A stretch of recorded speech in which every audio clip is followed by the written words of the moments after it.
जी, good afternoon, नमस्कार, आदाब, सत श्री अकाल, वेलकम और सभी लोगों का हार्दिक अभिनंदन। जी हाँ दोस्तों, हम बात कर रहे थे। आज जो तारीख है वो है 1 फरवरी 2021 और जो टाइम हो रहा है वो हो रहा है 9 AM। जी, तो हम बात कर रहे थे आज लोकल गवर्नमेंट के रिगार्डिंग और हमने लोकल गवर्नमेंट को कंप्लीट किया था। लेकिन अगर हम बात करें कुछ एक्स्ट्रा नॉलेज के बारे में तो हमें आज लोकल गवर्नमेंट में कुछ और बातें पढ़नी है और उसके बाद हमारा फाइनली पूरी तरीके से कंप्लीट होगा लोकल गवर्नमेंट। तो हेडिंग डालेंगे कि आज हम सबसे पहले पढ़ेंगे लोकल गवर्नमेंट में कि लोकल गवर्नमेंट में जो रिजर्वेशन होता है वो कैसे होता है और उसमें जो हमारी ग्राम सभा है उसका फॉर्मेशन कैसे होता है। ठीक है, और भी कुछ एक्स्ट्रा नॉलेज पढ़ेंगे जहाँ से क्वेश्चन आने की पॉसिबिलिटी बनती है हमारी लोकल गवर्नमेंट से। ठीक है, तो हमारा जो आज का टॉपिक होगा वो होगा लोकल गवर्नमेंट का माइनॉरिटी प्रोविज़म यानी कि अनिवार्य नियम। जी, तो हम बात कर रहे थे लोकल गवर्नमेंट के बारे में, लोकल गवर्नमेंट के बारे में जिसे हम हिंदी में बोलते हैं स्थानीय सरकार, स्थानीय सरकार। और आज हम बात करेंगे, आज हम बात करेंगे माइंडेटरी प्रोविज़न के बारे में, प्रोविज़म के बारे में। और ये जो प्रोविज़म है,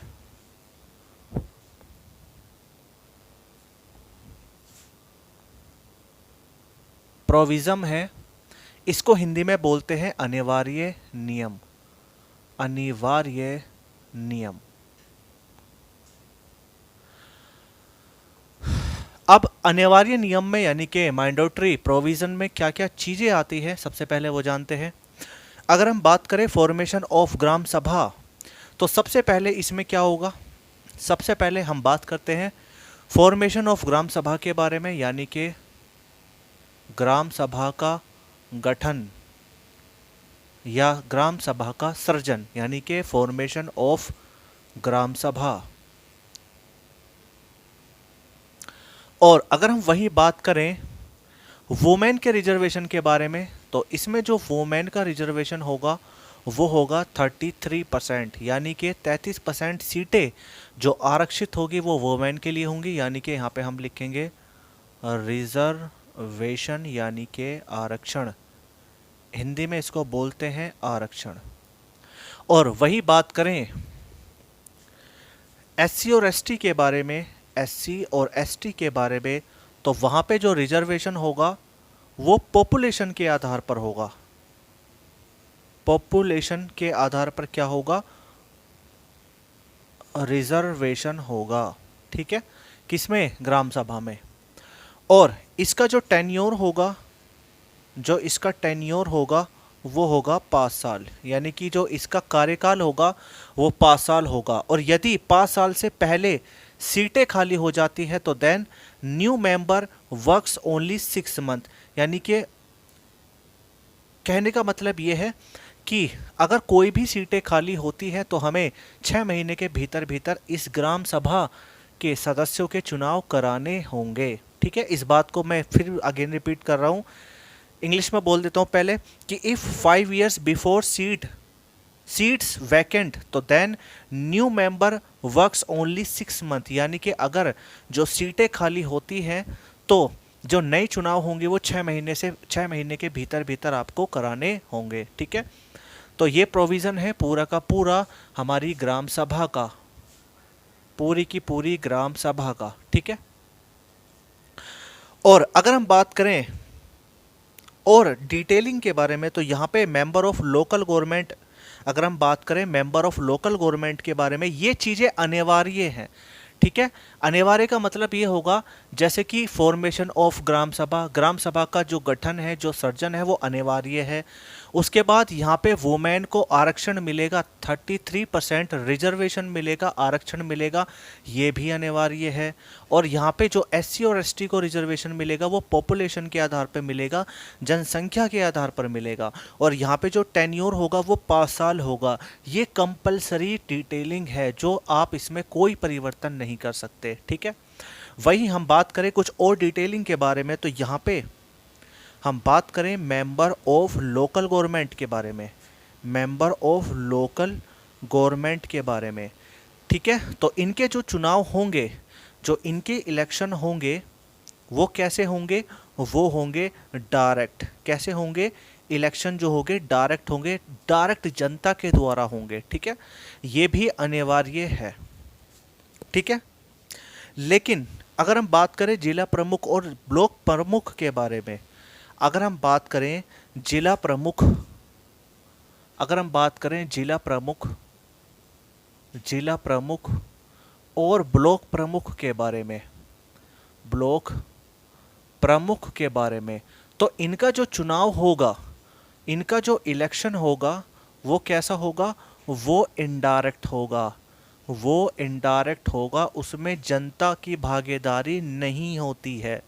ठीक है, क्योंकि आप अच्छी तरीके से जानते हैं कि जिला प्रमुख जो होता है वो जिला सदस्यों में से ही चुना जाता है, यानी कि जो जिला परिषद के सदस्य होते हैं उन्हीं में से चुना जाता है जिला प्रमुख। जी हाँ दोस्तों, अगर हम बात करें ब्लॉक प्रमुख के बारे में, तो ब्लॉक प्रमुख जो ब्लॉक पंचायत का जो सदस्य होते हैं उन्हीं में से ही चुना जाता है ब्लॉक प्रमुख, और इनका इलेक्शन होता है इनडायरेक्ट। इनको छोड़ के जितने भी लोकल गवर्नमेंट के पद हैं उन पे जो भी चुनाव होता है वो डायरेक्ट होता है। ठीक है, और ये जो चुनाव होता है ये हमारी स्टेट गवर्नमेंट कंडक्ट कराती है, और वो चाहे तो इसको इनडायरेक्ट भी कर सकती है और चाहे वो इसको डायरेक्ट भी कर सकती है। ये कुछ ऐसी पॉसिबिलिटीज हैं जो ये जो अनिवार्य है, मैंडेटरी प्रोविजन में आती है। ठीक है, अभी और देखते हैं इसके बारे में। अगर हम बात करें, अगर हम बात करें स्टेट फाइनेंस कमीशन के बारे में, तो इसका गठन हर 5 साल में होगा, ये भी अनिवार्य है। तो अगला पॉइंट होगा state state finance commission, finance commission जो हमारी राज्य वित्त आयोग है, जो राज्य वित्त आयोग है, इसका भी गठन 5 ईयर, यानी कि प्रत्येक, यानी कि एवरी 5 ईयर पर क्या होगा? इसका गठन होगा, इसका फॉर्मेशन होगा। ठीक है, क्योंकि हम बात कर रहे थे लोकल गवर्नमेंट की मैंडेटरी प्रोविजन के बारे में, ये पूरा का पूरा एक जो है टॉपिक है जो अनिवार्य है। ठीक है, जैसे आप लोग खाना खाते हैं तो आपको अनिवार्य है खाना खाना। ठीक है, आप भूखे नहीं रह सकते। पानी पीना अनिवार्य है, सांस लेना अनिवार्य है। तो उसी तरीके से कुछ ये भी चीज़ें अनिवार्य हैं हमारे लोकल गवर्नमेंट के रिगार्डिंग। जी, अगर हम बात करें और डिटेलिंग के बारे में, तो यहाँ पे हमारी एक और बात होगी, वो होगी स्टेट इलेक्शन कमीशन, यानी कि राज्य निर्वाचन आयोग, जो conduct by local government election, यानी कि जो लोकल गवर्नमेंट के इलेक्शन को कंडक्ट करती है। और इसमें जो एज रखी गई है वो 21 रखी गई है, और मैक्सिमम नो लिमिट रखी गई है। ठीक है, यानी कि चलो इसको आप कॉपी कर लीजिए पहले फटाफट से, फिर समझाते हैं। इसको कॉपी कर लीजिए, इसको ध्यान से कॉपी कीजिएगा और नोट्स मेकिंग करते रहिए। आज को पूरा तरीके से कंप्लीट हो जाएगा लोकल गवर्नमेंट, और फिर हम पढ़ेंगे अपनी जुडिशरी यानी कि न्यायपालिका, और जिसमें हमारा टॉपिक होगा सुप्रीम कोर्ट। चलिए भाई, आई होप ये कॉपी कर लिया होगा।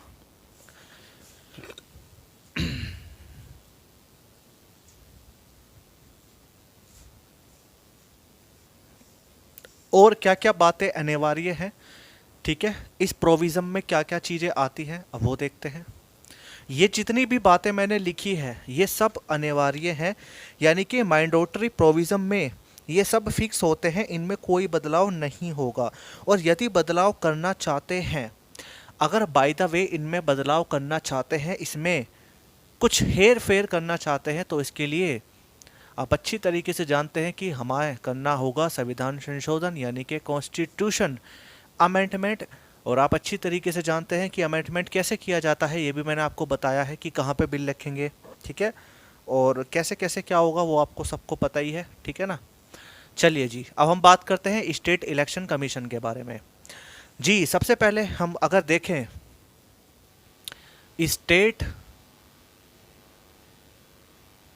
State election commission, state election commission के बारे में। तो इसे हम हिंदी में बोलते हैं राज्य निर्वाचन आयोग। राज्य निर्वाचन आयोग। और इसका जो काम है वो पहला काम है, हालांकि हम इसके डिटेलिंग में नहीं जाएंगे क्योंकि अभी हमें संस्थाएं पढ़नी है, तो संस्थाएं में हम इसके बारे में बात करेंगे। तो इसका जो काम है वो है conduct conduct conduct election of conduct election of local government. Local government यानी कि ये राज्य सरकार का, सॉरी, ये हमारी स्थानीय सरकार का क्या कराती है, निर्वाचन कराती है, उसको उसका चुनाव कराती है। यानी कि कहने का मतलब ये होगा कि लोकल गवर्नमेंट के लिए जो भी इलेक्शन होंगे उसको कंडक्ट कराने वाला कौन होगा, राज्य निर्वाचन आयोग होगा, स्टेट इलेक्शन कमीशन होगा। ठीक है। और अगर यहाँ पे हम एज के बारे में बात करें तो यहाँ पे जो एज है वो 21 ईयर है, और ये जो एज है वो मिनिमम एज है। ठीक है। तो अब इसके ऊपर कभी कभी क्वेश्चन बनता है कि लोकल गवर्नमेंट के जितने भी जो पॉलिटिकल पद होते हैं, चाहे वो ब्लॉक पंचायत का पद हो, चाहे वो जिला पंचायत का पद हो, या फिर नगर पालिका का पद हो। एक सेकंड होल्ड कीजिएगा।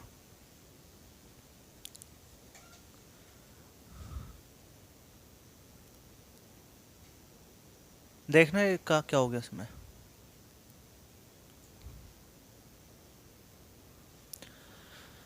जी, तो सब कुछ ठीक है अब, है ना। जी, तो हम बात कर रहे थे conduct election of local government के बारे में। तो यहाँ पे जो एज होगी, यानी कहने का मतलब ये होगा कि जो भी लोकल गवर्नमेंट है उसका कोई भी पॉलिटिकल पद है, चाहे वो आपका ब्लॉक पंचायत हो, जिला पंचायत हो, नगर पालिका हो, नगर निगम का हो, कोई भी हो। ठीक है। तो वहाँ पे जो पॉलिटिकल पद या फिर कोई भी मेंबर हो, कोई भी पद हो, उसके लिए जो एज होती है, ऐसा समझे, मैं तुम्हें थोड़ा सा डिटेलिंग में समझाता हूँ। जैसे मान लीजिएगा कि ब्लॉक पंचायत है, और ब्लॉक पंचायत का जो हेड होगा वो कौन होगा, ब्लॉक प्रमुख। ठीक है, सरपंच ले लेते हैं। तो उसकी जो एज होगी वो 21 ईयर्स होनी चाहिए। यानी कहने का मतलब ये है कि जितने भी लोकल गवर्नमेंट में जितने भी ये पद होंगे उसके लिए जो मिनिमम एज होगी वो कितनी होगी, 21। यानी कहने का मतलब ये है कि अब बात आती है इलेक्शन ऑफ लोकल गवर्नमेंट की। तो जो व्यक्ति लोकल गवर्नमेंट के लिए इलेक्शन करेगा उसमें जो भी व्यक्ति होगा, जो पद के लिए खड़ा होगा, उसकी कम से कम एज 21 होनी चाहिए। और वहीं बात करें हम मैक्सिमम एज के बारे में, तो आपका आंसर क्या होगा, नो लिमिट। इसकी कोई लिमिट नहीं है। ठीक है।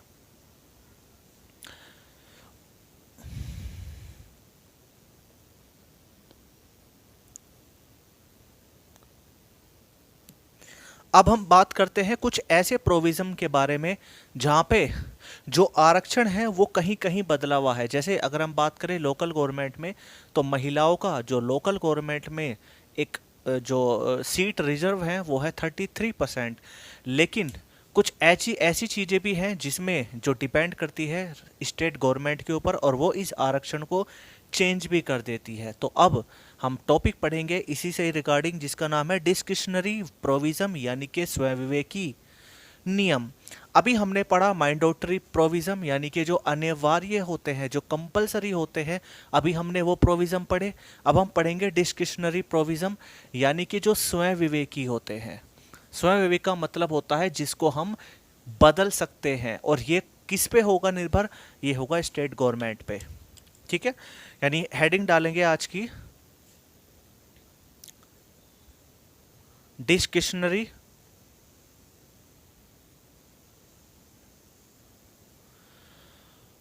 प्रोविजन।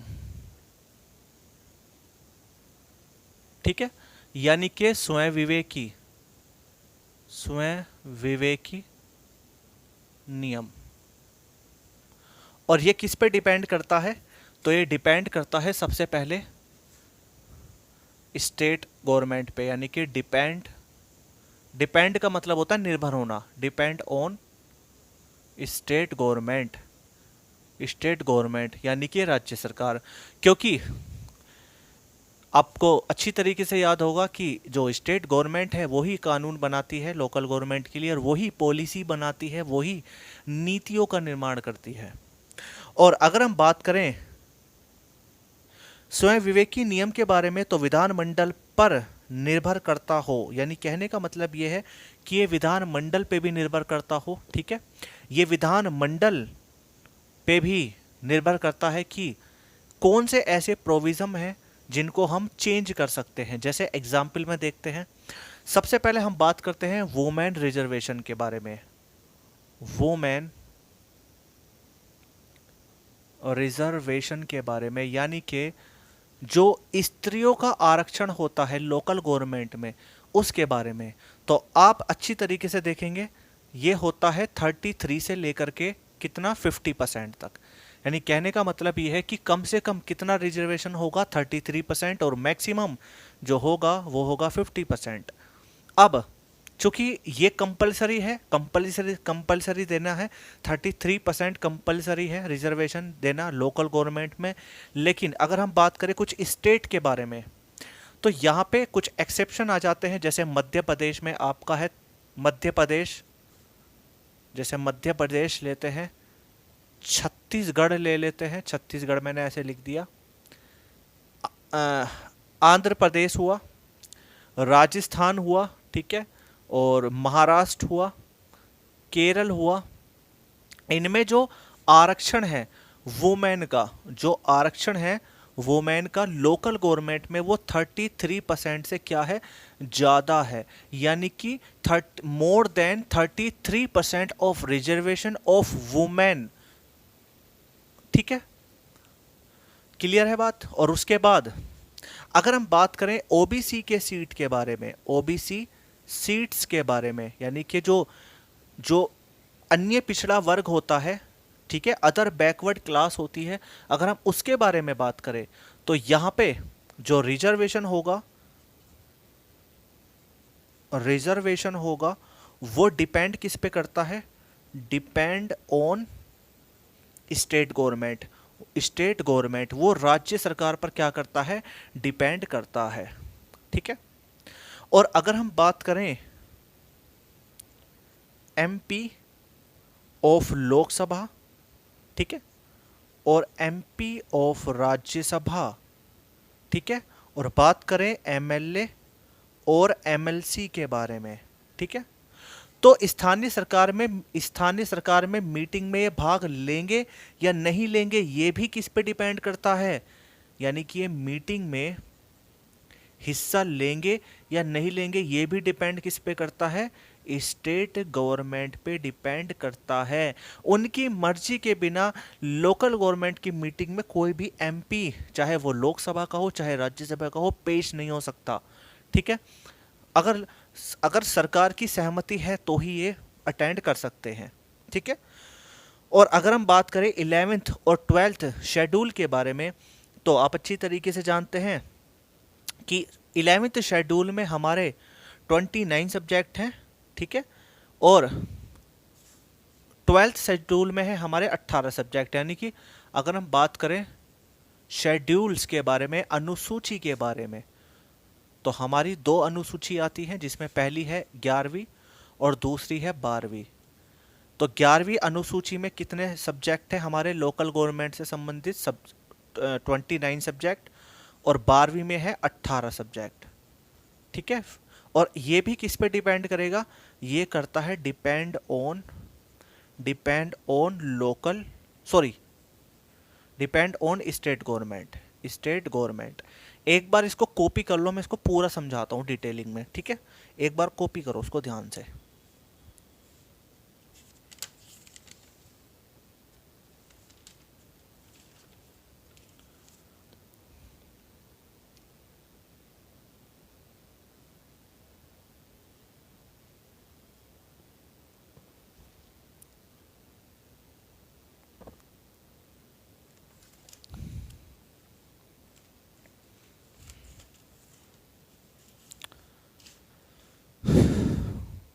इसको कैप्चर कर लो फटाफट से।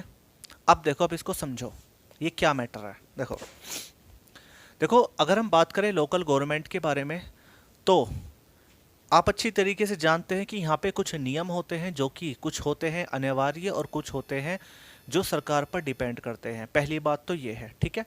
अब हमने इससे पहले हमने देखा कि जो हमारे माइंडोटरी प्रोविज़म है, यानी कि जो अनिवार्य नियम है, हमने उसमें देखा कि फॉर्मेशन ऑफ ग्राम सभा का गठन जो कि जरूरी है, ठीक है, ये होना ही होना है लोकल गवर्नमेंट में, पहला पॉइंट। दूसरा पॉइंट, इसमें जो एज होगी, यानी कि कहने का मतलब ये होगा कि जो इलेक्शन की एज होगी वो 21 होगी। यानी आपसे पूछ लिया जाए कि बताइए जो ग्राम पंचायत का जो प्रमुख होता है उसकी एज कितनी होनी चाहिए बनने के लिए, हेड बनने के लिए, तो 21, ठीक है। या आपसे पूछ ले कि जो सरपंच होता है, सरपंच बनने की एज कितनी होनी चाहिए, तो 21, ठीक है। यानी निर्वाचन की जो एज होती है वो 21 होनी चाहिए, और मैक्सिमम तो कितनी भी हो सकती है। दूसरा पॉइंट कि लोकल गवर्नमेंट के रिगार्डिंग जितने भी जो भी इलेक्शन होंगे, ठीक है, जो भी इलेक्शन होंगे उसको कौन कराती है, वो कराती है राज्य की इलेक्शन कमीशन, आप अच्छी तरीके से जानते हैं। और वही बात करें हम कुछ पदों के बारे में, जैसे ब्लॉक प्रमुख, ठीक है, और ब्लॉक प्रमुख हुआ, ठीक है, तो ब्लॉक प्रमुख हुआ और आपका जो है जिला प्रमुख हुआ, ठीक है ना। तो इनके जो पद हैं उनके लिए जो भी इलेक्शन होगा वो इनडायरेक्ट होगा, क्योंकि जो ब्लॉक प्रमुख होता है, ब्लॉक प्रमुख चुना किस में जाता है, ब्लॉक पंचायत में से, और जिला प्रमुख जो होता है वो जिला पंचायत में से चुना जाता है। यानी कि जो जिला प्रमुख होगा वो जिला पंचायत के सदस्यों में से ही चुना जाएगा। तो ये चुनाव इनडायरेक्ट होता है। लेकिन अगर हम बात करें जितने भी लोकल गवर्नमेंट के पॉलिटिकल पद हैं उनमें जितने भी जो चुनाव होंगे वो कैसे होंगे, डायरेक्टली होंगे, जनता के द्वारा होंगे। जैसे हम बात करें नगर पालिका के बारे में, और नगर पालिका में जो चेयरमैन होते हैं उनका इलेक्शन जो होता है वो कौन कराता है, वो कराती है राज्य सरकार। किसके द्वारा, किसके थ्रू, वो होता है स्टेट इलेक्शन कमीशन के थ्रू। और वहाँ पे जो जनता होती है वो डायरेक्ट वोटिंग करती है, ठीक है। तो कुछ ये मैंने आपको पॉइंट बताए जो अनिवार्य है। जैसे हमने बात करें रिजर्वेशन के बारे में, और महिलाओं को जो रिजर्वेशन दिया है वो दिया गया है 33%, ठीक है, 33% होता है। लेकिन कुछ ऐसे प्रोविज़न भी है जो स्वयं विवेकी है, जो डिपेंड करते हैं विधानमंडल पे या फिर हमारी स्टेट गवर्नमेंट पे, ठीक है। विधानमंडल, स्टेट गवर्नमेंट, वही प्रोसेस, वही बात हो गई। तो अगर हम बात करें जैसे वुमेन रिजर्वेशन के बारे में, तो ये वुमेन रिजर्वेशन 33% से बढ़ करके 50% हो सकता है। और जैसे हुआ भी है, जैसे हम बात करें मध्य प्रदेश में, तो मध्य प्रदेश में जो लोकल गवर्नमेंट के जो पॉलिटिकल पद हैं उनमें जो रिजर्वेशन जो दिया गया है महिलाओं को वो दिया गया है 33% से अबोव, यानी कि मोर देन 36%। और वहीं बात करें छत्तीसगढ़ है, आंध्र प्रदेश है, राजस्थान है, महाराष्ट्र है, केरल है, ठीक है, यहाँ पे वुमेन को 33% से ज़्यादा क्या है, रिजर्वेशन है। अगर हम बात करें ओबीसी सीट्स के बारे में, तो यहाँ पे ऐसा कोई फिक्स नहीं दिया गया है रिजर्वेशन की 20% होगा, 30% होगा। बट यहाँ पे जो रिजर्वेशन है वो डिपेंड करता है स्टेट गवर्नमेंट पे, और ज़रूरी नहीं कि राज्य सरकार ओबीसी वालों को भी रिजर्व करे, उनकी सीट को आरक्षित करे। जी नहीं, बिल्कुल भी नहीं। ये डिपेंड, सब कुछ जो करेगा वो राज्य सरकार पे करेगा। यानी पहले ही मैंने आपको बताया है कि जो भी ये सब बातें होंगी, इनमें जो भी होगा वो राज्य सरकार इसमें अपना एक स्वयं विवेकी पावर का इस्तेमाल करती है। अब लेकिन अब जैसे हम बात करें, जैसे हम देखें कि जो ब्लॉक प्रमुख है, तो ब्लॉक प्रमुख का जो चुनाव होता है वो कहाँ से होता है, ब्लॉक पंचायत के सदस्यों में से ही होता है। और कैसे होता है, इनडायरेक्टली होता है। लेकिन अब लोकल गवर्नमेंट चाहती है इस प्रोविज़न को बदलना, तो उसके लिए संविधान में संशोधन करना होगा। यानी ऐसा तो नहीं है कि उसमें आप परिवर्तन नहीं कर सकते हो, लेकिन उसमें आपको फिर कॉन्स्टिट्यूशन में भी चेंज करना होगा अमेंडमेंट के द्वारा। वहीं हम बात करें एमपी हो, एमपी हो चाहे लोकसभा का, चाहे एमपी हो राज्यसभा का, चाहे एमएलए हो, चाहे एमएलसी हो, वो जब तक लोकल गवर्नमेंट की मीटिंग में हिस्सा नहीं ले सकता जब तक राज्य सरकार की सहमति ना हो, ठीक है। और यही बात करें हम शेड्यूल्स के बारे में, तो यहाँ पे जो 11th शेड्यूल में 29 सब्जेक्ट होंगे और 12वीं शेड्यूल में 18 सब्जेक्ट होंगे, दैट्स ऑल। आपसे कभी पेपर में नहीं पूछने वाला कि बताइए 29 सब्जेक्ट कौन कौन से हैं, how many 29 subject of local government, ठीक है, which is regarding the schedules of 11 and 12, जी नहीं, कभी नहीं पूछेगा, और 12 के भी कभी नहीं पूछेगा। ठीक है, तो इस बात के बारे में विशेष तौर पे ध्यान रखिएगा। और अब पूरी तरीके से कंप्लीट होती है लोकल गवर्नमेंट, और एक टॉपिक हम पढ़ेंगे जिसमें होंगे केस। एक टॉपिक का नाम मैं आपको पढ़ाऊंगा, केस। आपको कोई भी व्यक्ति नहीं पढ़ाएगा, चाहे यूट्यूब पे सर्च कर लेना केसेस। केसेस क्या क्या हुए, जैसे केशव नंदी भारती केस हुआ, है ना, लोकल गवर्नमेंट से रिगार्डिंग कितने केस हुए, अपने केसेस में क्या क्या लोगों ने अपनी अपनी राय दी, वो हम एक पूरे चैप्टर के तौर पे पढ़ेंगे केस के बारे में। और आज मैं तारीख बता देता हूँ, जैसे आज है तारीख 1 फैब, कितनी तारीख है बच्चे, 1 फैब। तो अब जो हमारा कोर्स होगा वो लगभग 15 से 20 फरवरी को कंप्लीट हो जाएगा, और उसके बाद मैं 10 दिन की क्लास लूँगा करंट अफेयर की पॉलिटी में, और जो भी मिसलेनियस होगा वो लेंगे। यानी ऐसा समझ लीजिए कि फरवरी और समझ लो, उसके बाद आप फुली कंप्लीट हो जाएगी पॉलिटी। उसके बाद मैंने बच्चों को प्रॉमिस भी किया था किसका, मूल विधि का, तो मूल विधि भी हम पढ़ेंगे, लेकिन जल्द ही हम पढ़ेंगे यूपीएसआई के नियर बाय। जब भी टाइम होगा आपको मैं मूल विधि भी करा दूंगा, जिसका कोई भी फीस नहीं ली जाएगी, क्योंकि वो इसी बैच में इंक्लूडेड थी। ठीक है, चलिए, तो आई होप आपको ये क्लियर हो गया होगा।